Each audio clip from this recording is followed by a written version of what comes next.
मित्रांनो, ज्यांना या ठिकाणी बघा संधीपासून वंचित राहिलेले आहे, तर अशा उमेदवारांसाठी महत्त्वाची आणि आनंदाची सूचना या ठिकाणी आलेली आहे। तसंच पेसा ज्या काही भरती आहे, तर पेसा संदर्भात देखील महत्त्वाचा या ठिकाणी निर्णय घेण्यात आला आहे। आणि ज्या काही 10% कपात झालेल्या ज्या जागा होत्या, तर त्या देखील बघा जो काही सेकंड टप्पा होणार आहे, तर त्याच्यामध्ये या ठिकाणी येणार आहे। आणि जो कन्व्हर्टेड राऊंड असणार आहे, तर तो कन्व्हर्टेड राऊंडमध्ये ज्या समांतर आरक्षणामध्ये माजी सैनिक असेल, अंशकालीन पदवीधर असेल, असे जे काही महत्त्वाचे रिक्त जागा सध्या राहून गेल्या आहे, तर त्या देखील बघा महत्त्वाच्या जो काही सेकंड टप्प्यामध्ये जाहिराती या ठिकाणी बघा येणार आहे, ज्या पोस्ट आहे, तर त्याच्यामध्ये तुमचा नंबर या ठिकाणी लागू शकतो।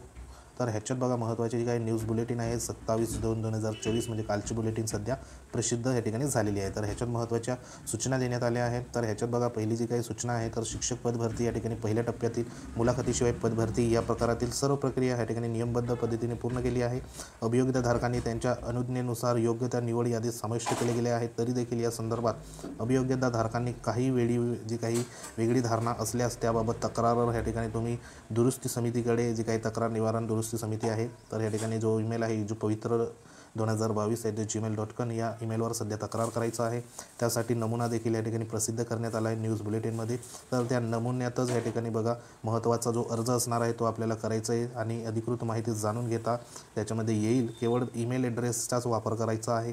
त्याच ईमेल ॲड्रेसवर या ठिकाणी बघा कोणतीही ग्रुप मेल अथवा अन्य ईमेल पाठवू नये। तसेच कोणत्याही अधिकाऱ्याच्या व्यक्तिगत व्हॉट्सअपवर या ठिकाणी आपल्याला संपर्क करू नये असं या ठिकाणी सांगण्यात आलं आहे। तुम्हाला जो काही इजू पवित्र 2022 ह्याच्यावरतीच तुम्हाला फॉर्मॅटमध्ये सध्या तुमचं जर काही समस्या असेल तर ती तक्रार निवारण आणि दुरुस्ती समितीकडे सध्या पाठवायचं आहे। तसंच बघा 2 नंबरचा महत्त्वाचा मुद्दा ह्याच्यात देण्यात आला आहे की जे काही जिल्हा परिषदेकडील बिंदू नामावली तपासल्यानंतर प्राप्त तक्रारीच्या अनुषंगाने पडताळी करून भरण्याच्या ज्या शिल्लक ठेवलेल्या 10% जागाबाबत संबंधित जिल्ह्याकडून अहवाल घेण्यात येत आहेत। काही जिल्ह्याचा अहवाल अप्राप्त आहे, त्याचा अहवाल प्राप्त झाल्यानंतर उर्वरित रिक्त 10% जागाबाबत यथोचित निर्णय ह्या ठिकाणी घेण्यात येणार आहे। आपल्याला माहिती आहे की जी काही शिक्षक भरती आहे, तर त्या शिक्षक भरतीला या ठिकाणी 80% पदभरती करण्यासंदर्भात मान्यता मिळाली होती। मग त्याच्यामध्ये काही जे काय 10% या ठिकाणी कपात करण्यात आली होती, तर ते 10% देखील जो पुढचा जो टप्पा होणार आहे त्याच्यामध्ये आपल्याला वेकन्सी या ठिकाणी मिळू शकते। आणि त्याच्यात बघा जी काही कार्यवाही आहे सध्या बिंदू नामावली अपडेट संदर्भात, तर ते ह्या ठिकाणी बघा सध्या सुरू आहे। तर अतिशय ही महत्त्वाची गुड न्यूज असणार आहे। तर ज्यांचं सिलेक्शन 1-2 मार्कांनी राहून गेलं आहे, तर त्यांना बघा पुढे या ठिकाणी संधी असणार आहे। तसंच अतिशय महत्त्वाचं या ठिकाणी पेसा शिक्षक भरती संदर्भात देण्यात आलं आहे, कारण पेसाचं या ठिकाणी बरेच उमेदवारांचे या ठिकाणी कमेंट कॉल येत होते की नेमकं काय करायचं। ज्यांची निवड पेसा क्षेत्रामध्ये सध्या डॉक्युमेंट व्हेरिफिकेशन झालं आहे, तर त्या संदर्भात बघा अनुसूचित जमाती पेसा क्षेत्रातील 13 जिल्ह्यातील रिक्त जागांबाबत उमेदवारांच्या कागदपत्राची पडताळणी यापूर्वीच झाली आहे। परंतु माननीय सर्वोच्च न्यायालय नवी दिल्ली येथे विशेष अनुज्ञा याचिका दाखल असल्यामुळे पेशा क्षेत्रातील रिक्त पदाची पदभरती पूर्ण करता आलेली नाही। त्यामुळे पेशा क्षेत्रातील अनुसूचित जमाती प्रवर्गातील उमेदवारांना निवड झाल्यानंतर नवीन पदावर रुजू होता येईल। तसेच पेशा क्षेत्राबाबत माननीय न्यायालयाचा निर्णय आल्यानंतर त्या जागाबद्दल योग्य ती कार्यवाही करण्यात येईल। यास्तव अनुसूचित जमाती प्रवर्गाचे या ठिकाणी बघा नव्याने निवड झालेल्या उमेदवारांनी आपल्या कागदपत्राची पडताळणी संबंधित जिल्हा परिषदेकडे उपस्थित राहून या ठिकाणी करून घ्यायची आहे। म्हणजे ज्यांचं पेशा क्षेत्रामध्ये सध्या डॉक्युमेंट व्हेरिफिकेशन या ठिकाणी झालेलं आहे, जे काही 13 जिल्हे आपले पेशा क्षेत्रामध्ये येतात, मग त्याच्यात रिक्त जागांमध्ये काही उमेदवारांचं कागदपत्र या ठिकाणी पडताळणी यापूर्वीच झालेली आहे आणि तेच उमेदवार सध्या नॉन पेसामध्ये सध्या सिलेक्ट देखील झालेले आहे। तर असे जे उमेदवारांना बघा माननीय सर्वोच्च न्यायालय नवी दिल्ली येथे विशेष अनुज्ञा याचिका दाखल आहे, ती आपल्याला सर्वांना माहिती आहे। त्याची पुढची हिअरिंग पुढच्या महिन्यामध्ये आपली असणार आहे।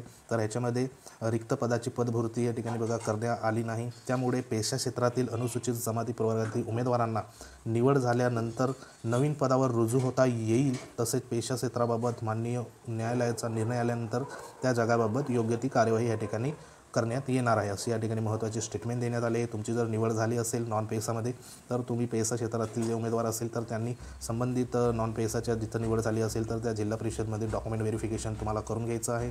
आणि जेव्हा निर्णय येईल तर त्या संदर्भात बघा पेशा क्षेत्रातील या ठिकाणी जी काही पदभरती आहे, तर त्या पदभरतीच्या जागाबाबत योग्य ती कार्यवाही पुढे या ठिकाणी करण्यात येईल आणि त्या संदर्भात निर्णय या ठिकाणी करण्यात येईल। तर असं या ठिकाणी महत्त्वाची पेसा क्षेत्रातील उमेदवारांसाठी महत्त्वाची सूचना देण्यात आली आहे।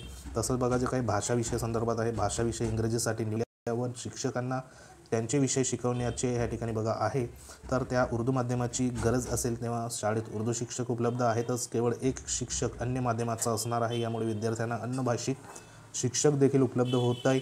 त्यामुळे भाषा विषय अथवा सेमी इंग्रजी यासाठी वेगळा विचार करण्याची या ठिकाणी गरज नाही। तसंच बघा साधन व्यक्ती संदर्भात या ठिकाणी सूचना आहे की साधन व्यक्ती पदासाठी जो शासनपत्र होतं 25/1/2024 संचालक राज्य शैक्षणिक संशोधन प्रशिक्षण परिषद यांच्या स्तरावर समिती गठीत करण्यात आली आहे आणि समितीचा अहवाल प्राप्त झाल्यानंतर यथोचित या ठिकाणी निर्णय घेण्यात येईल साधन व्यक्ती संदर्भात। तसंच महत्त्वाचं या ठिकाणी जो काही माजी सैनिक हा जो प्रश्न आहे तो सर्वांच्या मनामध्ये आहे, तर या ठिकाणी त्याचं क्लिअरिफिकेशन देखील केलं आहे की या भरतीमध्ये रिक्त राहिलेली जी पदं आहे मग त्याच्यात माजी सैनिक असेल, अंशकालीन असेल, प्रकल्पग्रस्त असेल इत्यादी जे काही या ठिकाणी बघा बाबत पडताळणी करून योग्य तो निर्णय घेतला जाईल।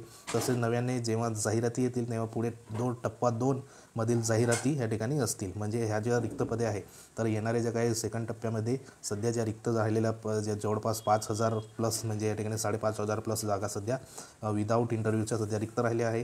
तर त्या ज्या रिक्त राहिलेल्या माजी सैनिक अंशकालीन असेल अशा ज्या समांतर आरक्षणाच्या ज्या रिक्त झालेल्या ज्या पदे आहे तर तो आहे कन्व्हर्टेड राऊंड या ठिकाणी बघा पुढे 2 टप्प्यामध्ये सध्या जाहिराती येतील, त्याच्यामध्ये विचार हा करण्यात येणार आहे।